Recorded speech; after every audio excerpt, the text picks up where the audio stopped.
Bismillahirrahmanirrahim. Assalamualaikum warahmatullahi wabarakatuh. Selamat bertemu kembali di mata kuliah Statistika Matematika 1 di pertemuan ke-13. Untuk pertemuan hari ini kita akan membahas mengenai distribusi normal bivariat. Di mana di pertemuan sebelum-sebelumnya atau mungkin juga memang sudah sangat familiar dengan distribusi normal, itu adalah distribusi normal untuk univariat. Jadi sudah kita pelajari tentang distribusi normal, kemudian distribusi normal standar, di mana kedua distribusi yang sudah kita pelajari tersebut itu untuk variabelnya univariat atau hanya ada satu variabel acak. Jadi kan biasanya selalu kita notasikan variabel X distribusinya normal, parameternya mu dan variansnya adalah sigma kuadrat. Ini univariat karena hanya ada satu variabel acak X ini. Nah, kemudian sudah kita pelajari juga X ini distribusi normal standar dengan rata-ratanya 0 dan variansnya juga 1. Nah, untuk pertemuan hari ini yang akan kita bahas adalah distribusi normal bivariat.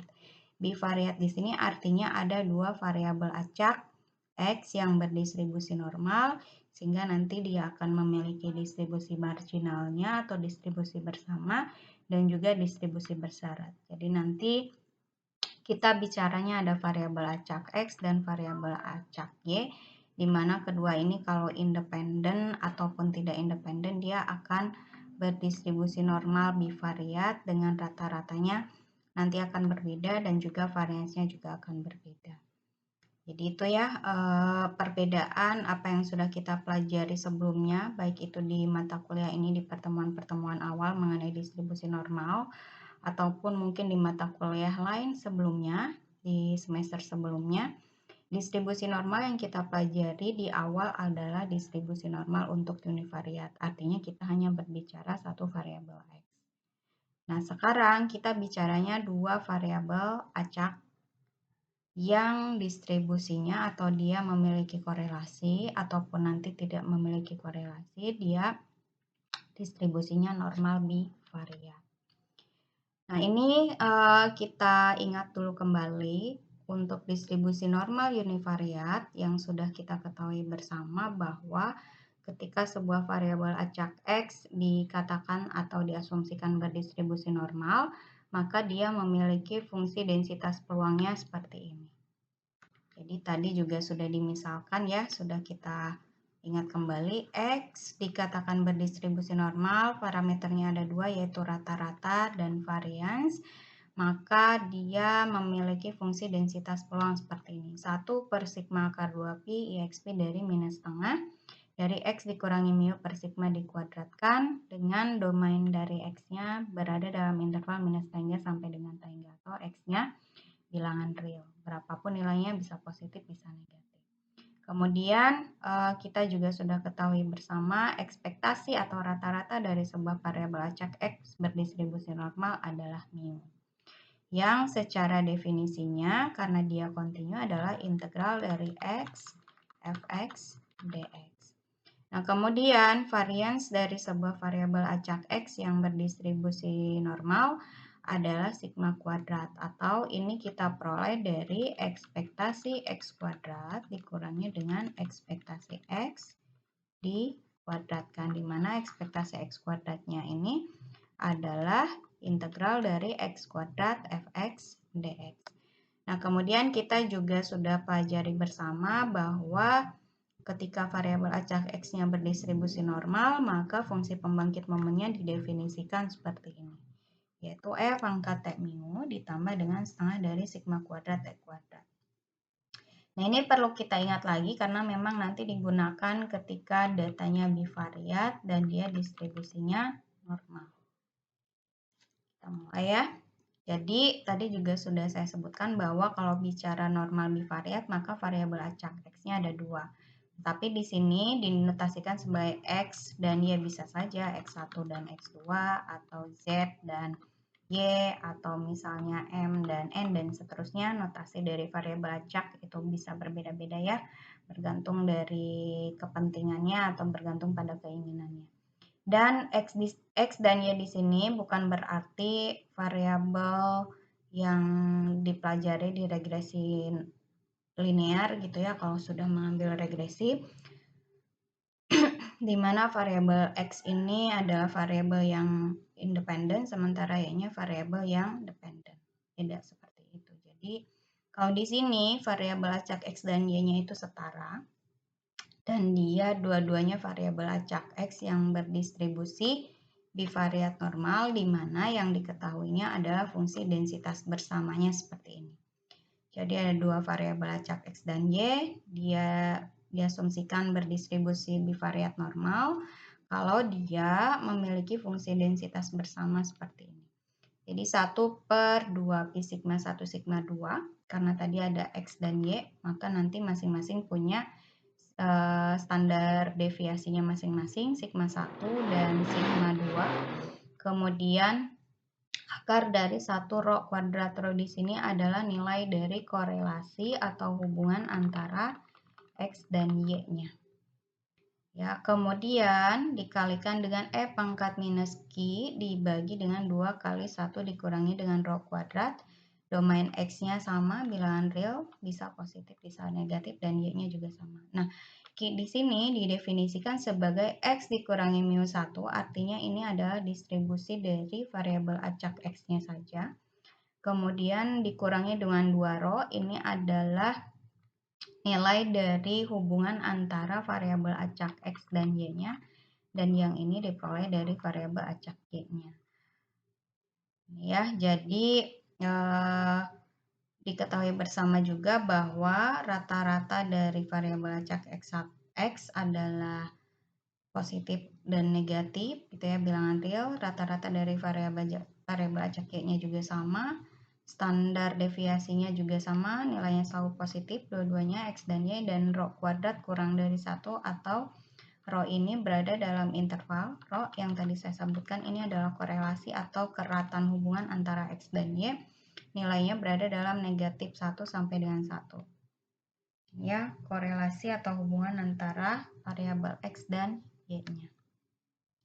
Nah, distribusi normal bivariat ini juga sering disebut sebagai distribusi normal dengan berdimensi 2. Di mana kurvanya juga sama seperti yang univariat, dia lonceng bentuknya ya, jadi simetris antara ruas kanan dan ruas kirinya, tetapi kalau normal bivariat ya berbedanya dia distribusi normalnya 2 dimensi. Nah, bentuk kurvanya sama, ada sumbu X dan Y, kemudian titik maksimumnya berada di titik mu 1, mu 2, kemudian 1/2 pi sigma 1 sigma 2 akar dari 1 dikurangi rho kuadratnya. Nah, ketika tadi kan kalau di dalam fungsi distribusinya dia selalu ada notasi rho yang artinya memiliki korelasi atau tidak saling bebas antara variabel acak X dan variabel acak Y-nya. Sehingga ketika variabel acak X dan Y-nya itu independen, maka nilai korelasinya akan bernilai 0 dan nilai kovariansi antara X dan Y-nya juga akan bernilai 0. Atau jika rho-nya sama dengan 0, dan atau covariance dari X dan Y-nya sama dengan 0, maka X dan Y dikatakan independen sehingga fungsi densitas bersamanya seperti yang kita pelajari sebelum-sebelumnya, ketika dua variabel acak independen, maka fungsi densitas bersamanya adalah perkalian dari masing-masing fungsi densitas dari kedua variabel acak tersebut. Di sini variabel acak X dan variabel acak Y. Kalau yang tadi di awal ini artinya dia tidak independen karena ada korelasinya gitu ya, dan ada nilai kovariansinya. Sementara kalau yang independen maka sudah jelas tinggal dikalikan saja fungsi densitasnya masing-masing. Nah, sekarang ketika kita mengetahui bahwa dua variabel acak X dan Y tersebut adalah normal bivariat, jadi yang diketahuinya hanya fungsi densitas bersamanya, bagaimana caranya kita mencari fungsi densitas untuk masing-masing variabel acak X-nya yang kita sebut sebagai distribusi marginal.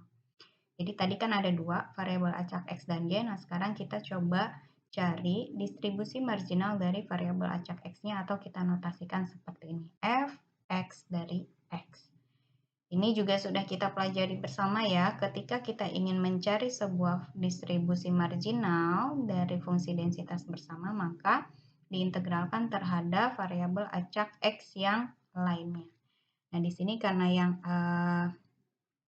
ingin dicarinya adalah variabel acak X-nya, distribusi marginal dari variabel acak X, tadi kan variabel acak X dan Y gitu ya, variabel acak yang diketahuinya ini bivariat normal. Sehingga untuk mencari distribusi marginal hanya untuk X saja dari fungsi densitas bersamanya Fx, Y, maka integralkan terhadap variabel acak lainnya yaitu variabel acak Y. Kemudian tadi domainnya itu berada dalam interval minus tangga sampai dengan tangga. Ini kurang notasi negatif ya. Nanti silakan dikoreksi di slide-nya atau di PDF-nya masing-masing. Nah, ini integral dari minus tangga sampai dengan tangga Fx, Y, dy. Jadi mencari X diintegralkannya terhadap dy. Nah, fungsi densitas bersamanya tadi di awal sudah kita ketahui bersama yaitu seperti ini. Dimana kalau di awal yang dinotasikan sebagai pembilangnya itu ditulis sebagai Q. Yang ini ya, dimana Q-nya adalah X dikurangi mu dan seterusnya. Nah, kembali lagi dengan apa yang sudah dipelajari terkait teknik integral. Jadi di sini akan menggunakan teknik integral substitusi seperti biasa, ada pemisalan di mana ada dua pemisalan, ada yang dimisalkan sebagai U dan ada yang dimisalkan sebagai V. Jadi di sini yang pertama yang dimisalkan sebagai U adalah ini. Ya, X dikurangi mu 1 per sigma 1. Kemudian ada juga yang dimisalkan sebagai V, yaitu untuk variabel acak Y-nya. Y dikurangi mu 2 per sigma 2 dikuadratkan, maka yang dijadikan V-nya adalah Y dikurangi mu 2 per sigma 2. Sehingga persamaan di atas akan berubah menjadi seperti ini. Jadi persamaan di sini, karena sudah dimisalkan, ini adalah U kuadrat, kemudian dikurangi dengan 2 rho. Yang ini adalah U, kemudian ini adalah V, dan ini adalah V kuadrat. Maka kita peroleh bahwa U kuadrat dikurangi 2 rho UV ditambah dengan V kuadrat. Ini kalau kita jabarkan lagi, bentuknya akan menjadi seperti ini. V dikurangi rho U dikuadratkan ditambah dengan U kuadrat kali 1 dikurangi dengan rho dikuadratkan. Jadi ini ekuivalen. Sehingga persamaan yang tadinya seperti ini kita rubah mengikuti formula yang kita sederhanakan dengan pemisalan tadi.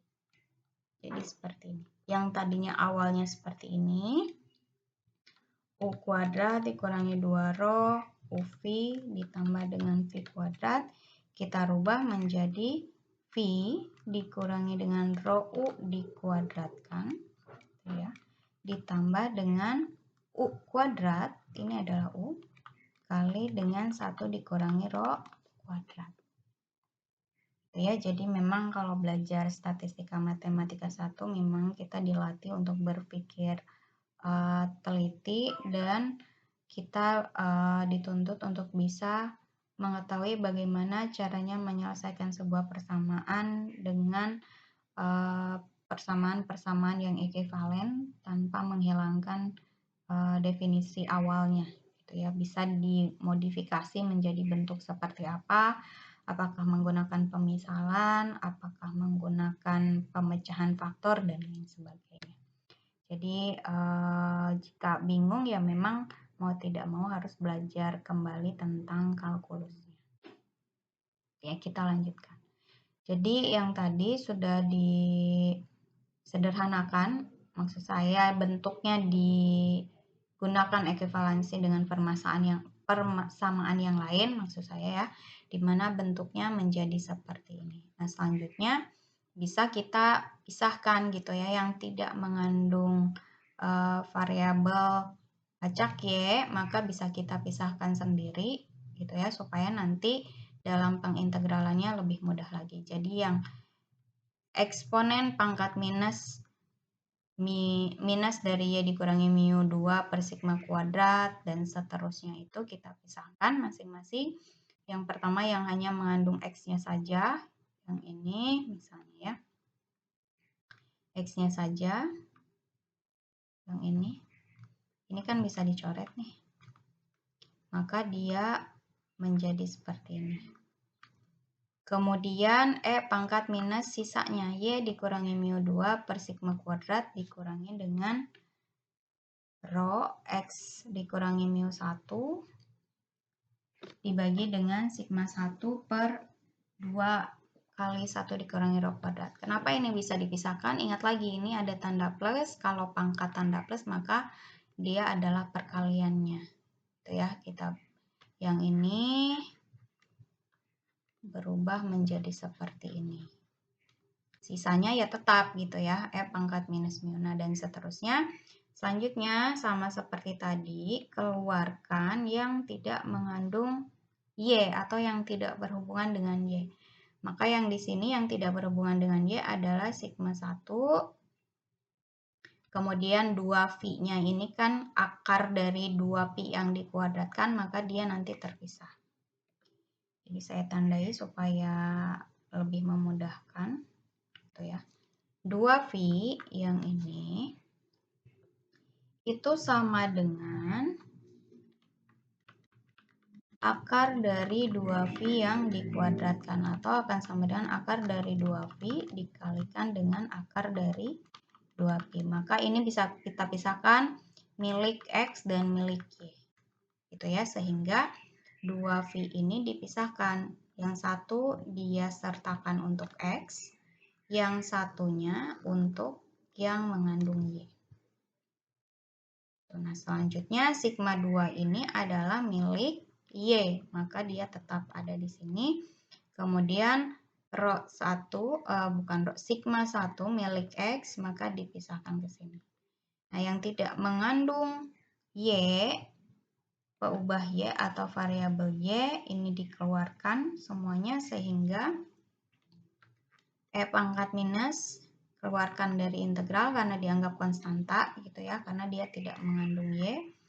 Kemudian sisanya yang tadi sigma 1 dan akar 2π juga dikeluarkan. Akar dari 1 minus rho kuadratnya tetap menggunakan ini. Gitu ya, sehingga kita peroleh bahwa ini jangan lupa ya tanda minus ya, tadi kurang tanda minus sehingga untuk domainnya. Ini adalah jumlah dari sebuah fungsi densitas peluang. Gitu ya, dia distribusinya adalah normal. Sehingga kalau diintegralkan sesuai domainnya ya nilainya akan sama dengan 1. Ini kan bentuknya distribusi normal, tetapi rata-ratanya bukan mu dan variansinya bukan sigma kuadrat lagi. Gitu ya, tetapi distribusi normal rata-ratanya adalah mu 2 tambah rho sigma 2 sigma 1 X dikurangi mu.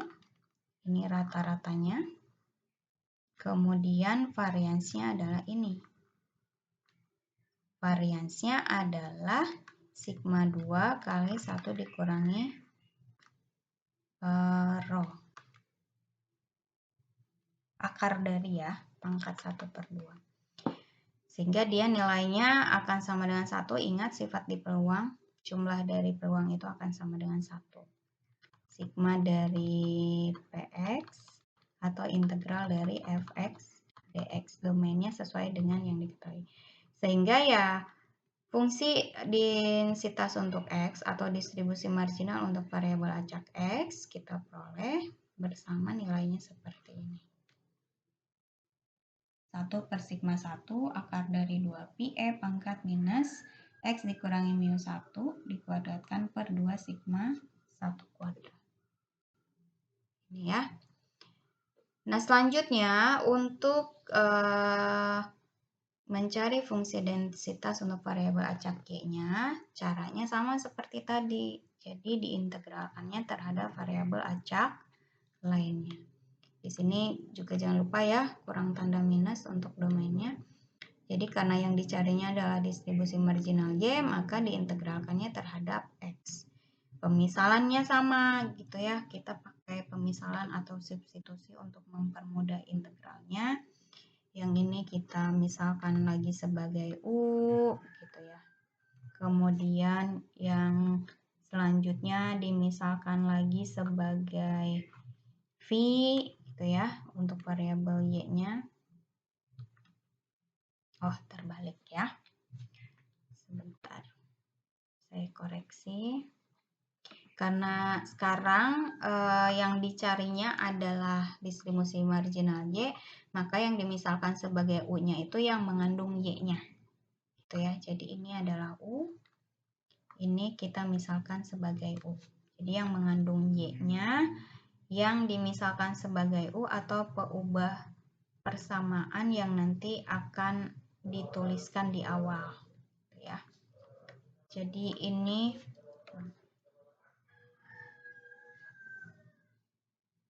ya sebagai U, kemudian yang menjadi V-nya adalah yang mengandung peubah X. Gitu ya. Maka persamaan di atas ini sama saja dengan yang tadi ya, karena yang mengandung peubah acak X-nya adalah V, maka bukan lagi U. Kalau tadi contoh di awal kan dia U kuadrat gitu ya. Kalau sekarang ya berubah sesuai dengan pemisalannya. Jadi ini adalah V kuadrat dikurangi 2 rho V U atau UV juga sama saja gitu ya, karena posisinya sama. Hasil perkalian ditambah dengan U kuadrat. Nah, artinya ini juga sama, kita coba cari ekuivalensinya dengan penjabaran. Maka kalau tadi U dikurangi rho V dikuadratkan, sekarang karena yang di ujungnya adalah V kuadrat, maka V dikurangi rho U dikuadratkan ditambah dengan U kuadrat kali 1 dikurangi dengan rho kuadrat. Sama yang tadi ya, ini adalah V kuadrat 2 rho VU ditambah dengan U kuadrat. Yang di sini adalah V dikurangi dengan rho U dikuadratkan ditambah dengan ini adalah U kuadrat kali 1 dikurangi rho kuadrat. Ini sama, nanti ganti substitusikan ke atas sini, kemudian sama seperti tadi kita keluarkan yang tidak mengandung peubah X-nya.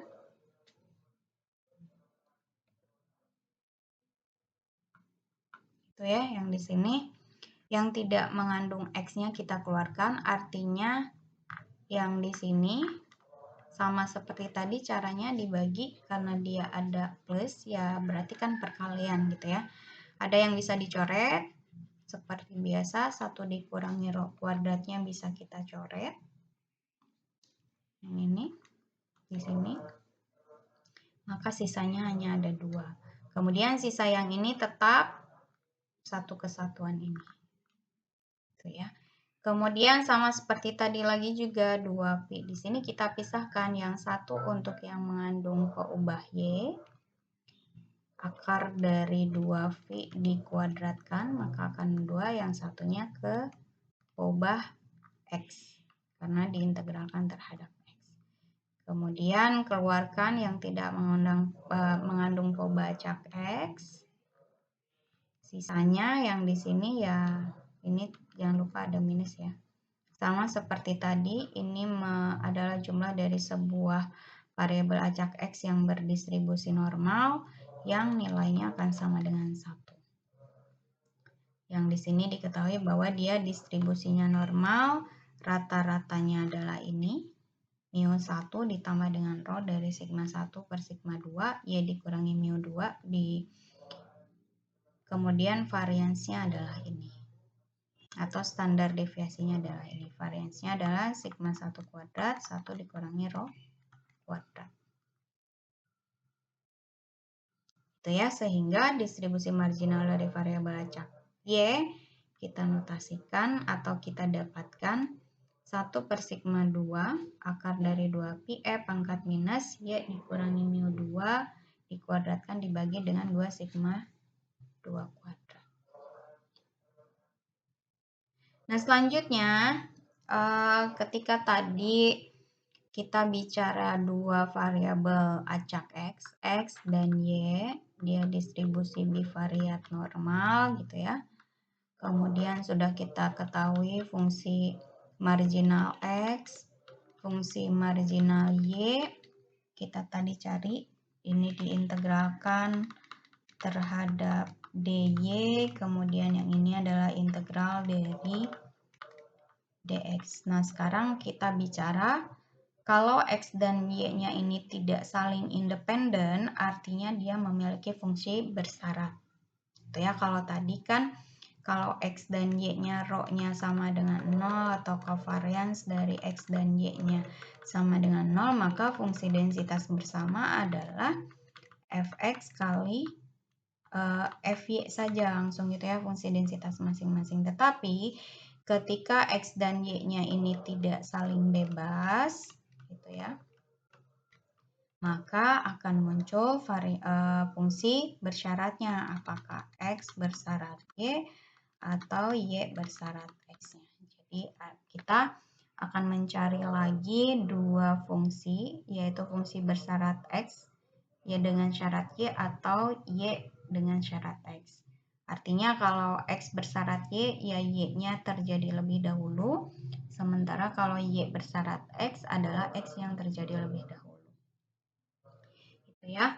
Fungsi densitas bersyarat untuk x dan y ini kita pelajari di teori pengeluang, pengantar teori peluang.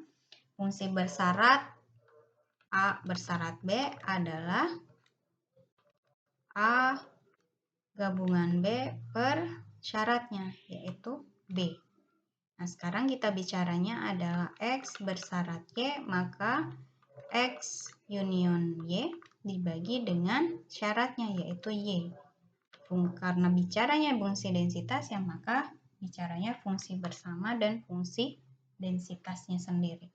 Tadi fungsi ini adalah fungsi marginal yang sudah kita ketahui atau tadi kita pelajari bersama, sehingga tinggal dibagi saja fungsi densitas bersama dibagi dengan fungsi marginal dari y-nya, di mana hasilnya adalah seperti ini, yaitu 1 per sigma 1 akar 2pi dikalikan dengan akar dari 1 dikurangi rho kuadrat pangkat minus dari 1 per 2 X dikurangi dengan mu 1 ditambah dengan rho sigma 1 sigma 2 Y dikurangi mu 2 per sigma 1 dikurangi rho kuadrat kali pangkat 1 per 2 dikuadratkan. Nah, kalau kita perhatikan lagi secara bersama, ternyata yang tadi kita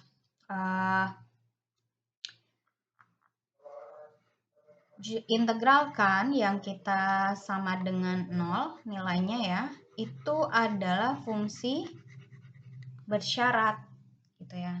Jadi yang tadi adalah X bersyarat Y yang ini nih ya.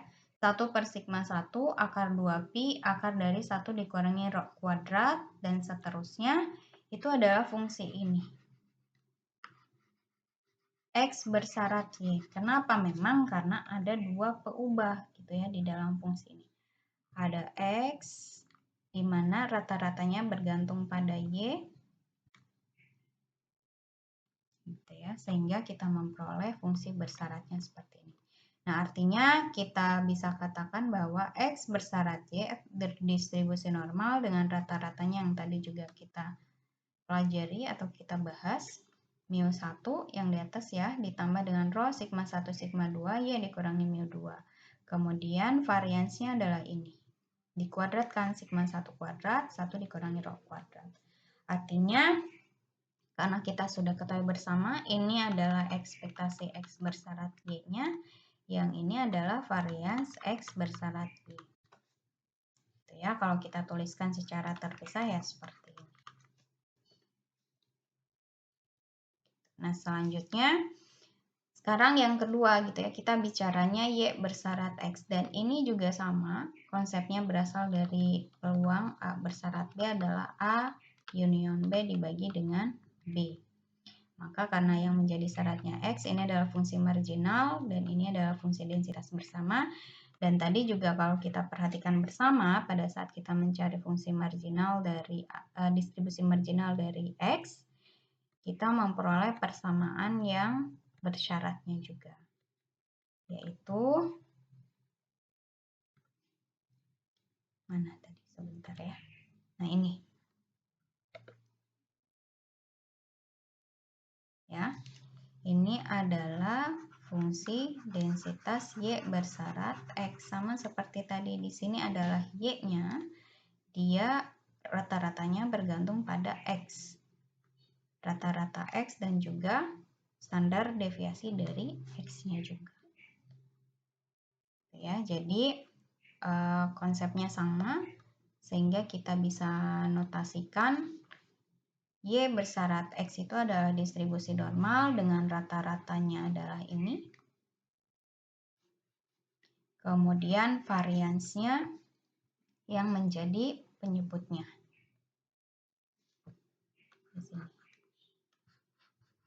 Atau kalau kita definisikan lagi seperti yang dipelajari di varians dan ekspektasi, ini adalah ekspektasi dari Y bersyarat X. Dan yang ini adalah varians dari Y bersyarat X. Atau kita tuliskan terpisah menjadi seperti ini. Itu ya, jadi kita punya, kita simpulkan terlebih dahulu, kita punya variabel acak X dan Y. Dia distribusi bivariat normal, maka dia punya fungsi densitas bersama. Kalau dia independen ya Fx kali Fy gitu ya. Independen itu artinya rho-nya sama dengan 0 dan covariance-nya X antara Y-nya juga sama dengan 0. Tetapi kalau dia tidak independen ya nanti akan ada 4 muncul. Fungsi marginal Y, fungsi marginal X gitu ya. Kemudian fungsi bersyarat X bersyarat Y dan fungsi Y bersyarat X-nya. Ya, masing-masing seperti ini. Nah, ini adalah contoh untuk kurva ketika X-nya sama dengan 5, 10, dan 15 dari fungsi densitas bersyarat Y bersyarat X. Ya, nanti bentuk kurvanya akan menjadi seperti ini. Ini Y bersyarat ketika X-nya sama dengan 5, kurvanya ada di sini.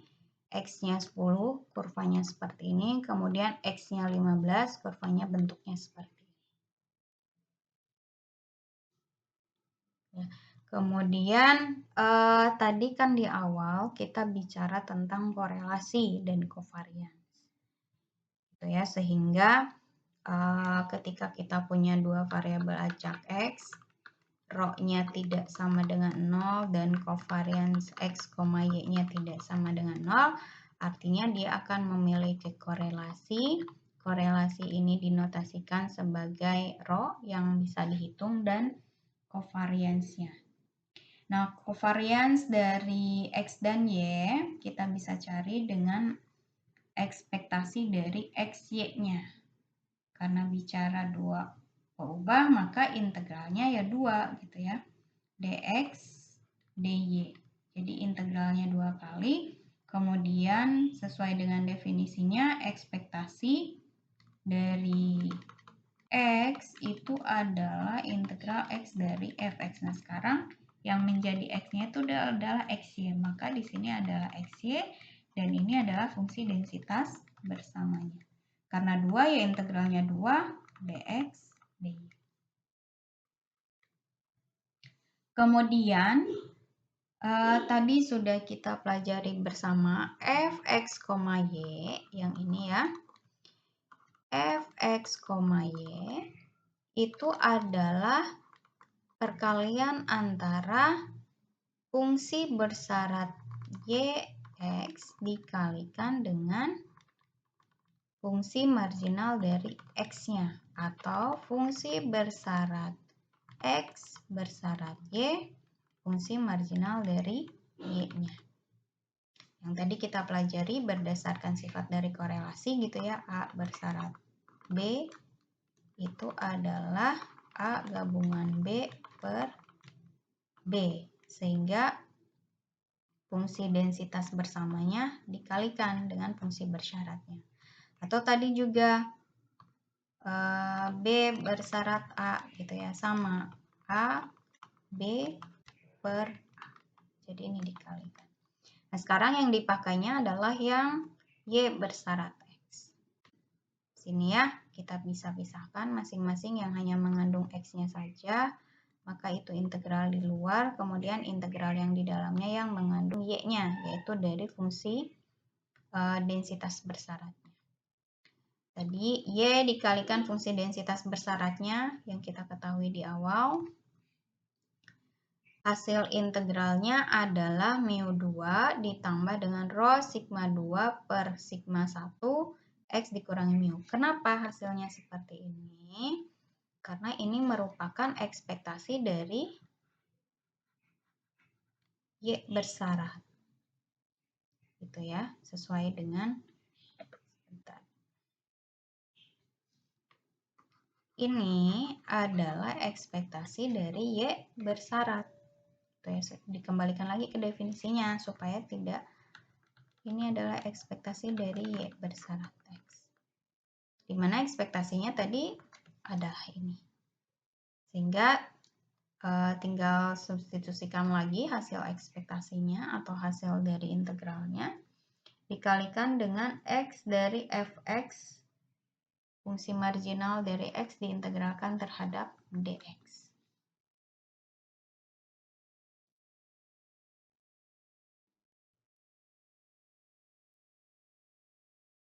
Nah, hasilnya adalah mu1, mu2 ditambah dengan rho sigma 1, sigma 2.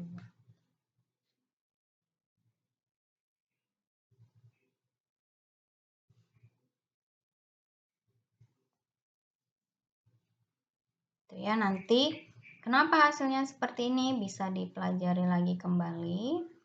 Karena ini sesuai dengan definisinya juga, dia akan sama dengan mencari ekspektasi X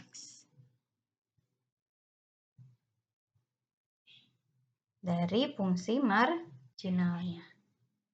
Ya, fungsi marginalnya apa? Tadi kan sudah diketahui gitu ya. Tinggal disubstitusikan, nanti hasilnya seperti apa, kemudian dikalikan dengan ekspektasi dari Y bersyarat X-nya. Maka akan diperoleh mu1, mu2 ditambah dengan rho sigma 1, sigma 2. Itu adalah ekspektasi XY-nya. Nah, covariance adalah ekspektasi XY dikurangi dengan ekspektasi X dikalikan ekspektasi Y. Ini sudah kita peroleh ekspektasi XY-nya dikurangi dengan ekspektasi X-nya adalah mu1 ke ini ekspektasi X. Kemudian yang ini adalah ekspektasi dari Y. Maka bisa kita coret, hasilnya adalah rho sigma 1, sigma 2. Kemudian kalau bicara korelasi, maka adalah covariance dari XY dibagi dengan standar deviasi dari X dan standar deviasi dari Y-nya. Ya, maka nilainya akan sama dengan rho. Ini kan kita coret. Ya, jadi covariance adalah rho kali sigma 1, sigma 2 dan korelasi itu adalah rho.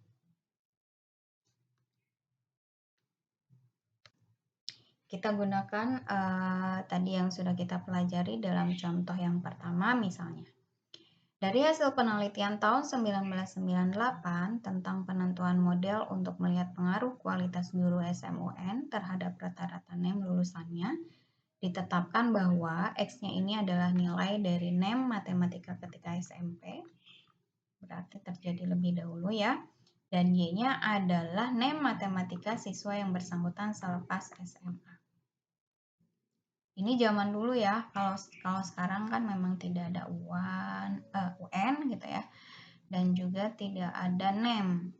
Kalau untuk kuliah mungkin namanya adalah IPK gitu ya. Kalau zaman dulu lulusan dari SMP atau SLTP dulu disebutnya, dan sekarang SMA atau dulu namanya adalah SMUN, itu ada yang namanya NEM. Jadi untuk masuk dari SMP ke SMA itu menggunakan NEM, kemudian dari SMA ke kuliah juga ada yang menggunakan NEM dengan jalur prestasi gitu ya. Nah, jika diketahui bahwa X dan Y ini berdistribusi normal bivariat dan berdasarkan data yang diperoleh diketahui bahwa rata-rata dari variabel acak X-nya adalah 5,1, rata-rata dari variabel acak Y-nya. Jadi ini adalah rata-rata NEM matematika ketika SMP adalah 5,1, rata-rata NEM matematika ketika SMA-nya adalah 5,7, kemudian korelasi antara NEM SMP dan SMA-nya adalah 0,4, varians dari NEM SMP-nya adalah 1,21 dan varians dari NEM SMA-nya adalah 0,81. Nah, yang pertama, tentukanlah peluang seseorang mendapatkan NEM SMU lebih besar dari 5,3 di mana NEM SMP-nya adalah 4,5. Maka ini bicara tentang fungsi bersyarat gitu ya. NEM ini tadi adalah Y, NEM SMP-nya adalah X, maka bicaranya Y lebih besar dari 5,3 dengan syarat gitu ya. X-nya itu adalah 4,5. Peluangnya berapa? Kemudian yang keduanya, tentukan peluang seseorang mempunyai NEM SMP, ini adalah X. Kemudian NEM SMA-nya adalah Y. Maka bicaranya X lebih besar dari 4,9. Di mana dengan syarat Y-nya adalah 6,3. Peluangnya berapa? Nah, gunakan tadi yang sudah kita pelajari bersama. Yang pertama, tadi kan bicaranya peluang Y lebih besar 5,3. Peluang NEM matematika selepas SMA itu adalah 5,3 bersyarat ketika SMP-nya adalah 4,5 NEM matematikanya. Nah, untuk menghitungnya, kita harus mengetahui dulu distribusi dari Y bersyarat X-nya sama dengan 4,5. Itu ya. Y bersyarat X, tadi sudah kita ketahui bersama, didefinisikan sebagai distribusi normal dengan rata-ratanya adalah mu2 ditambah dengan rho sigma 2 dibagi sigma 1, X dikurangi mu1, dan variansnya adalah sigma 2 kuadrat 1 dikurangi rho kuadrat. Artinya kita bicara ini rata-rata NEM SMUN gitu ya. Kemudian ini adalah standar deviasi dari SMUN. Yang ini adalah standar deviasi SMP. Ini adalah rata-rata NEM SLTP di sini ya. Kemudian ini varians dari SMUN gitu ya. Kemudian ini adalah nilai korelasi X dan Y dikuadratkan. Jadi tinggal disubstitusikan saja gitu ya. Kita cari dulu ekspektasi Y bersyarat X-nya. X-nya syaratnya berapa? Tadi X-nya syaratnya adalah 4,5. Maka substitusikan ke sini. Mu2 ditambah dengan rho, mu2 gitu ya. Saya tuliskan di sini mu2 ditambah rho, sigma 2 sigma 1, X dikurangi mu1. Jadi kita masukkan ke persamaan yang tadi, mu2-nya adalah 5,7 gitu ya. Ditambah dengan rho-nya berapa tadi? 0,4 kali sigma 2-nya berapa di sini? Akar dari 0,5 0,81 per akar dari 1,21. 0,81 per akar dari 1,21. Kemudian syaratnya 4,5 dikurangi mu 1-nya rata-ratanya 5,1. Diperoleh nilainya adalah 5,48. Nanti bisa dicek atau dihitung sendiri apakah ini keliru atau tidak ya. Kalau misalnya keliru ya nanti diperbaiki, disesuaikan kembali. Kemudian varians Y bersyarat X-nya dengan cara yang sama tinggal disubstitusikan. Sigma 2 kuadratnya adalah 1,21 dan rho-nya adalah 0,4, maka di sini 0,4 kuadrat, hasilnya adalah 0,68. Nah, artinya kita memperoleh bahwa distribusi dari Y bersyarat X atau Y bersyarat X-nya 4,5, dia distribusi normal dengan rata-ratanya 5,48 dan variansnya adalah 0,68, sehingga sama seperti yang kita pelajari tentang dari limit pusat atau distribusi sampling rata-rata, maka kita transformasi ke Z. Gitu ya. Z itu adalah X dikurangi mu per sigma. Nah, ini adalah nilai Y-nya. Gitu ya, 5,3. Kemudian tadi distribusi ini sudah diketahui rata-ratanya 5,48 dan variansnya adalah 0,68 sehingga standar deviasinya akar dari 0,68. Artinya kita mencari peluang Z lebih besar dari 0,218. Sehingga kita gambarkan dulu di kurvanya.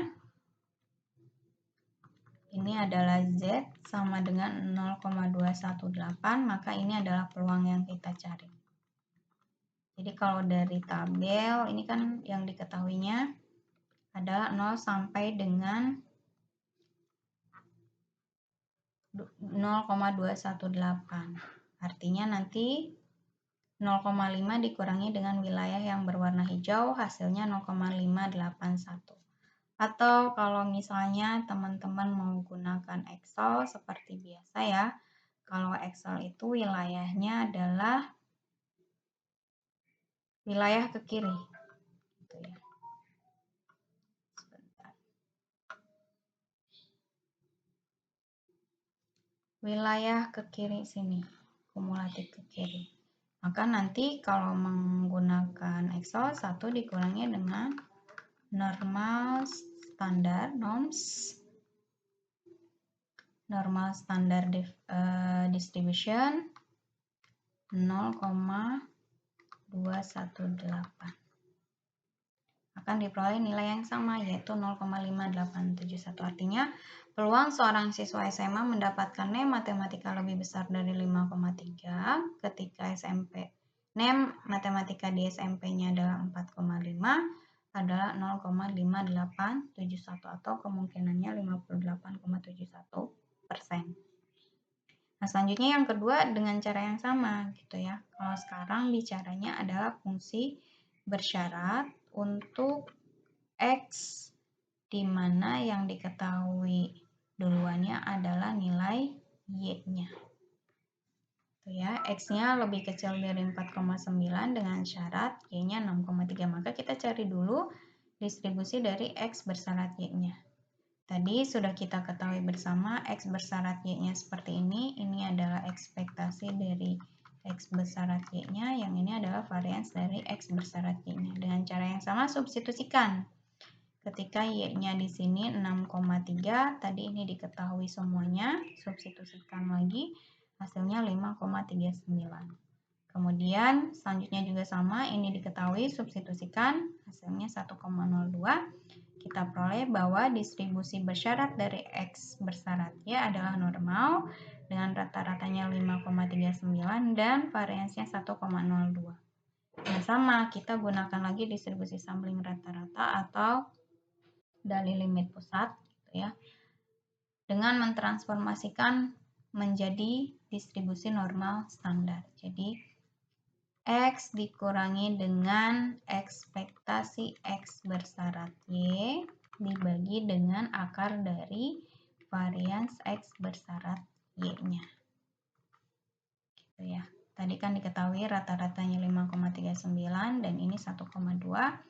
Hasilnya peluang Z lebih kecil dari 0,4379, sama seperti tadi untuk memudahkannya kalau bingung, gambarkan minus 0,437. Yang dicari adalah wilayah yang diarsir biru ini. Kalau menggunakan Excel langsung dimasukkan saja normal standar distribution gitu deh. Minus 0,437 karena kumulatif ke kiri. Tetapi kalau menggunakan lagi tabel ya sama seperti tadi, 0,5 dikurangi dengan wilayah yang diarsir hijau ini. Ya. Jadi kalau menggunakan tabel distribusi normal, 0,5 dikurangi dengan area yang berwarna hijau yang diperoleh dari tabel. Nah, di sini diperoleh nilainya adalah 0,33, artinya peluang seorang siswa yang ketika SMP-nya mendapatkan NIM kurang dari 4,9 akan mendapatkan NIM matematika ketika SMA-nya lebih sebesar 6,3 adalah 0,33. Oke, kita lanjutkan ke contoh yang kedua. Yang di sini kita misalkan punya variabel acak X dan Y. Distribusinya bivariat normal. Masing-masing parameternya diketahui μ1, μ2, korelasinya, dan varians dari masing-masingnya. Yang ditanyakan di sini, tentukanlah ekspektasi dari C1X ditambah C2Y dan varians dari C1X ditambah dengan C2Y, di mana C1 dan C2-nya adalah konstanta. Kemudian yang kedua, hitung nilai ekspektasi C1X ditambah C2Y dan varians dari C1X ditambah C2Y ketika nilainya diketahui seperti ini. μ1-nya -1, μ2-nya adalah 3, rho-nya adalah setengah, dan varians dari X-nya adalah 4, varians dari Y-nya adalah 9. Nah, artinya kita akan menggunakan lagi sifat ekspektasi yang dipelajari di awal semester. Ya, kita gunakan sifat ekspektasi yang sudah kita pelajari di awal semester. Jadi ekspektasi dari jumlah dua fungsi bisa kita pisahkan masing-masing. Kemudian konstanta dikeluarkan. Maka hasilnya ekspektasi X-nya kita ketahui μ1, ekspektasinya adalah μ2. Maka kita peroleh C1 kali μ1 ditambah C2 μ2. Kemudian varians juga sama, kita gunakan sifat dari varians. Kalau sifat dari varians ini dikuadratkan. Gitu ya. Jadi C1X ditambah C2Y dikuadratkan. Itu adalah C1X ditambah C2Y dikalikan C1X ditambah C2Y. Ini masing-masing dikalikan, dia kuadrat. Gitu ya. C1 kuadrat X kuadrat. Kemudian di C2-nya juga semuanya sama, dikalikan masing-masing. Ini kalikan, maka nanti akan diperoleh seperti ini. Nah, ini dari mana? Ini adalah varians dari X-nya. Yang ini varians dari Y-nya. Yang ini diperoleh dari covariance dari X dan Y-nya.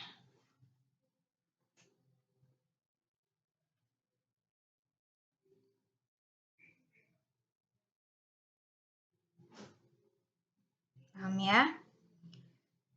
Ini pecahkan, nanti kan kalau dijabarkan akan menjadi seperti ini gitu ya.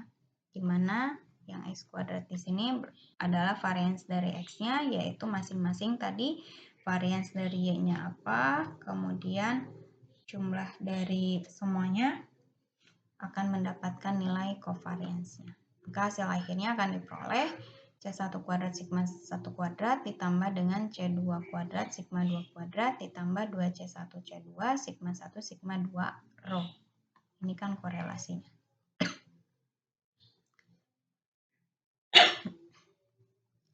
Nah, dengan diketahui bahwa untuk menjawab pertanyaan yang B, μ1-nya -1, μ2-nya adalah 3, rho-nya setengah, varians X-nya 4, varians Y-nya 9, ya tinggal disubstitusikan saja gitu ya dengan hasil yang tadi kita peroleh di sini. Ekspektasi C1X C1X ditambah dengan C2Y adalah C1 mu 1 tambah C2 mu 2, ya tinggal substitusikan. Gitu ya, C1-nya kan tetap. Mu 1-nya adalah minus 1, mu 2-nya adalah 3. Maka minus C1 tambah 3C2. Kemudian variasinya, substitusikan. Sigma 1 kuadrat adalah 4. Sigma 2 kuadratnya adalah 9. Sigma 1-nya akar dari 4. Sigma 2, ini 1 ya. Sigma 2-nya adalah akar dari 9. Rho-nya adalah setengah. Maka hasilnya 4C1 tambah 9C2 ditambah 6C1C2. Itu ya. Nah, itu yang bisa saya sampaikan untuk pertemuan ke-13 ini. Semoga dapat dipahami. Sampai bertemu lagi di pertemuan selanjutnya. Saya tutup. Semoga selalu diberikan kesehatan. Wassalamualaikum warahmatullahi wabarakatuh.